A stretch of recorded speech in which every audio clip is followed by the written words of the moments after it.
and we also need to have diversity of thought and perspective on our council. And that does require a younger voice along with an older voice. We need the full spectrum of Durham residents represented on our council. And I think that's missing a little bit today, and I hope to be a part of that voice. I did want to speak to the gentrification question too, if we have time. But yeah, definitely. I know I'm late. Go ahead. I don't want to take too much. No, go ahead and take it now.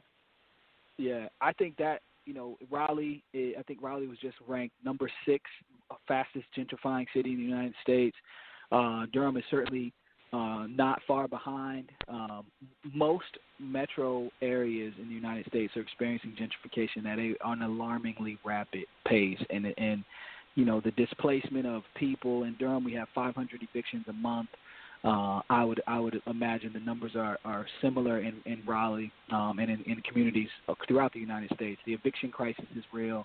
The housing crisis is real, and it's an urgent issue. I think we right now, at least politically, are engaged in somewhat of an ideological battle, and I think in Durham specifically, we need to focus on practical solutions to this issue, and those do include providing affordable housing, but I think we need to think of it as a part of a holistic economic development strategy, because housing is only one piece of what makes someone's life affordable, right? People need to be able to live in safe communities and afford to live in a home and afford to get to work and have a job to go work on, have the ability to afford food, have those amenities close by so they're not encumbered by additional costs to go find food. So we can't think of affordable housing or this housing affordability in a silo, in my opinion. And right now in Durham, at least, much of the conversation is centered around housing, and we're neglecting the other pieces of the economic equation that contribute to one's ability to afford their life, which ultimately is what we're trying to achieve, a city that's accessible and affordable for everybody, including housing, but beyond housing. And that you raised an interesting question I want to hear from both of you, because I am a mass transit person. I've stated this on this show several times, get around by the bus system and things of that nature. Was a big fan, was really hoping that we were going to get light rail. Apparently, Duke University kind of killed that idea and everything. And the part of the reason I was a big fan was, like I said, I went and borrowed the friends and family plan, more friends than family, in order to get to Wilson and in order to get to Winston-Salem this past week, because I wanted to go down to the National Black Theater Festival, and then we had auditions for the Road to the Apollo in Wilson. If we had light rail, that would have been no problem. I could have hopped on a train, maybe paid $15, wouldn't have not had to worry about whether my friends were going to make it or not, and it would have been like, not knocking my friends, they got me to where I needed to get to, and that's a wonderful thing. But if there had been light rail, it might have been a whole different ball game. So I do know that that's something that a lot of people would like to see, is kind of light rail. Of course, TTA is wonderful for getting to Raleigh. It's wonderful for getting to Chapel Hill, which I do just about every Thursday on my way to Carborough. But, I would also like to get to Siler City and some of the places where Chicory Hill is and everything. There's no bus to Chicory Hill. There's even buses that are hard to get to that are historical places here in Durham. I would love to be able to go to Stackville. Stackville is not an easy bus ride. I would love to be able to get to the museum that does the live music way out in the outskirts of Raleigh. Zainab, you'll know the one I'm thinking about. I just can't think of the name of it. But I know it's not an easy ride to get to. So for both of you, what are your thoughts on light rail or just transportation in general, and what can we do to improve transportation for those like myself that are not fortunate enough to be able to have a car? Sure. So I'm fully committed to, whether I'm elected or not, in the capacities that I serve currently, to helping this community get a better public transit option. I think it's a couple points you made there that I wanted to point out about the light rail, the failed light rail here in Durham. Right. There were a lot of questions, Mark, about the strategy in general. And if you remember, you've been here a long time like I have. If you remember, initially we were hoping to get a light rail for the triangle, right, between Raleigh, Durham, and Chapel Hill. Right. Wake County decided to say no. Most folks thought that was going to kill the light rail, because most of our ridership or commuting patterns are between Wake and Durham County, right? Durham and Orange decided to partner together to access some federal funds to create a light rail between Durham and Orange. which was a cool idea. But honestly, Mark, it didn't. All those things you just outlined, it didn't address any of those. It didn't take us to the airport. It didn't take us to RTP even. It didn't take us to Northern Durham. It didn't take us really anywhere beyond getting us to UNC, the hospitals, right? Duke and UNC hospitals. And then NCCU did have one stop on that light rail line. But the point I'm getting at is that it felt to me a bit like we were trying to force a square peg into a round hole and in a $4 billion square peg into a round hole, rather than really assessing the need and providing this community with a transit solution that actually works for us. And, you know, I visited a few communities that have deployed light rail, some to great success, but a lot at great expense and not very effectively. So it's worth noting that this past light rail plan wasn't really the best version of what we're looking for, and really wasn't going to take you or me where we wanted to go, Mark, to be honest. You know, that to me was a big issue, right? It's like we want the community to go about $4 billion in on this thing, which is too expensive, first of all, for something that's not going to really solve any of our problems. Most of our traffic, we sit on 40 and 147. The light rail didn't go in either of those corridors, right? So in my opinion, it really wasn't the best plan, and it wasn't executed well either.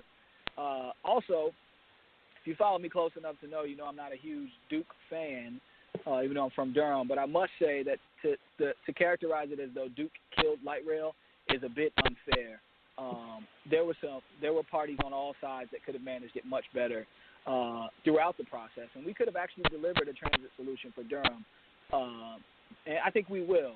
One of the things that I encourage you to look up, and anyone that's tuned into the show, Mark, is the concept of bus rapid transit. The Chamber took a group of business leaders up to Richmond, which is a community about the exact same size as Durham and demographically very similar as well. And Richmond just recently deployed this bus rapid transit system, which cost about a tenth of the cost of what it would have cost us to get light rail. And you can build it much faster, much cheaper, and it's much more effective in moving people from place to place in a region of this size. So I'm certainly going to be advocating that we look at bus rapid transit as sort of the next phase of public transit in Durham.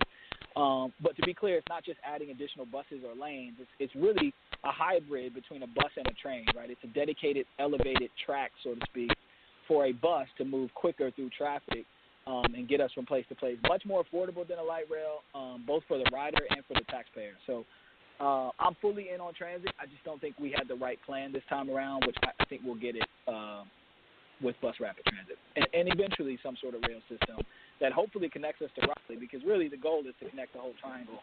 It's great to connect with our neighbors in Orange County, but we really need to connect the triangle, and Raleigh's a big part of that. And Zainab, if you're still on the call, I did kind of not do just because that was kind of the narrative that a lot of people gave when light rail kind of went on its last death nail.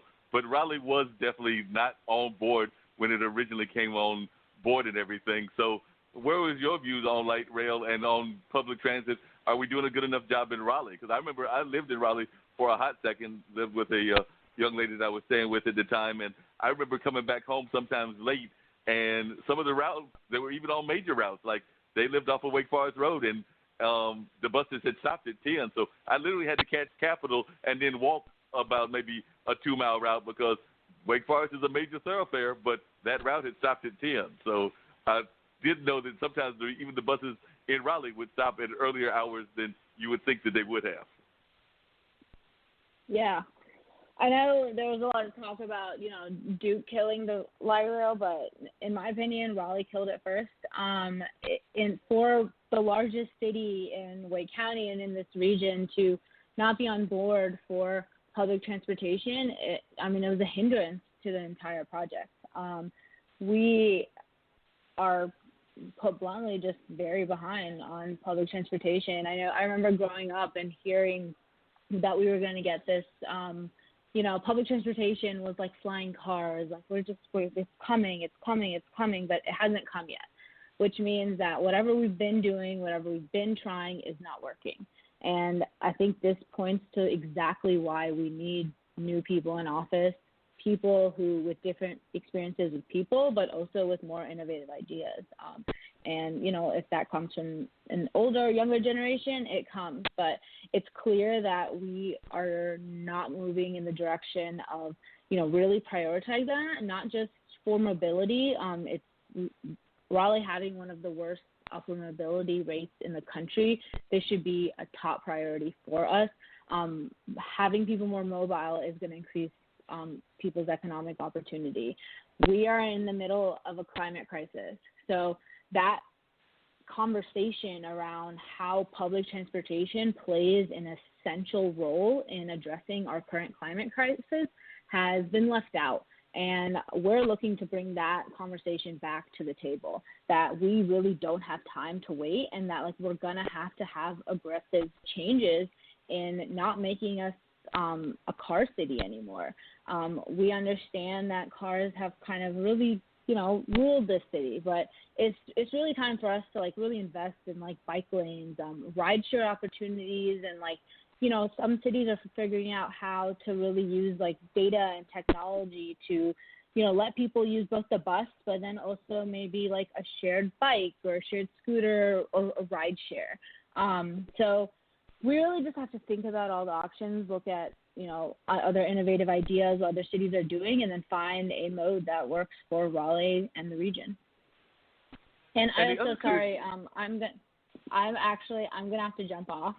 No problem. I have to get to another event, but thank you so much for having me, and it was a pleasure talking to all of you guys. And yeah, likewise. Please continue this. Thanks for calling. Check out Bus Rapid Transit for Raleigh too. Sounds good. Take care. Have a good night. All right. Peace. All right. Good. Bye. Definitely appreciate you. And definitely appreciate you calling in, Zainab. And as you can tell, she's running for mayor of Raleigh. And right now, I think she's polling about third. So actually, as a Muslim sister, she's actually doing fairly strong. And we'll see how that turns out and everything. But she's definitely being very aggressive in her campaigning in terms of trying to be one of the few Muslims that would be in that kind of role and everything. Yeah, that's awesome. Big shout out to her, and fully support the movement she's working on. So much respect. Yeah, definitely.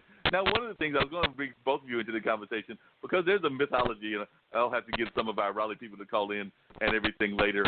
But the other thing that I know is very important to you, and we've had people talk about it on this show, including a gentleman that's running for mayor. Don't know that Sylvester has that much of a chance, but he's running.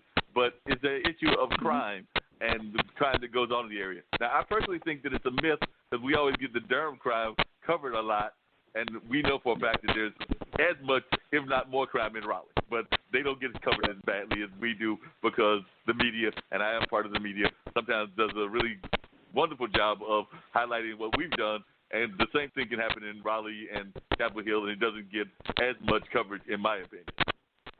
Right. Yeah, that growing up in Durham, that was always the issue, right? We felt like we were unfairly characterized as the dangerous city in the Triangle, right? And quite honestly, a lot of that is racially motivated. You know that. I'm not saying anything you don't know. But while there's a beautiful and amazing Black community in Raleigh, Durham is just historically been positioned as the Black city in the Triangle. So with that comes all of the unfair biases with that characterization. And I think for me, growing up in Durham, I wore it as a badge of honor, right? We those of us who are from here, we sort of started to say, hey, you don't want to come here, well, don't come here. We're proud of this community and we love it. But that's not to say that we don't have an issue, at least in 2019 specifically. We are having an issue with crime in our city this year, and there has been a significant uptick in crime, specifically violent crime in Durham. I think about a 20% increase, if I have my numbers correct, year over year. So we should be alarmed, and I think our murder rate is almost double year over year. So we are experiencing a crime wave in Durham, and one that we need to address. And the people that are dying in our city are Black and brown people, mostly Black males in the city. So it is an issue for us. I hear what you're saying about the Raleigh-Durham comparison. I'm very sensitive about that, as all Durham folks are. But the crime, we can't ignore this scale of murder. You know what I mean? Yeah, so we definitely have to have issues to deal with that. And I know part of what people have talked about is the fact that we might need to do more with the relationship between the police and the larger community